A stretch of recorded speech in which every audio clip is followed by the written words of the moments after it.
Pinangangambahang mas tataas pa ang presyo ng karne sa ilang palengke sa bansa habang papalapit ang Pasko. Sa mga Aldan Public Market sa Pangasinan, nasa 340 pesos kada kilo na iyan. 200 pesos naman ang sa manok, habang 420 pesos naman ang per kilo ng karne ng baka. Ayon sa ilang nagtitinda, nagsisimula ng tumaas ang demand sa karne at sumisigla ang bentahan nito. Sabi ng Grupong Samahang Industriya ng Agrikultura o SINAG, inaasahan na nila ang pagtaas sa demand sa mga karne dahil sa holiday season. Pero hindi naman daw maapektuhan yan ang supply.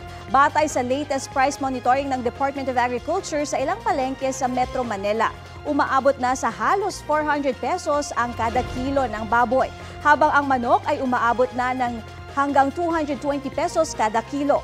Halos 500 pesos naman ang kada kilo ng baka.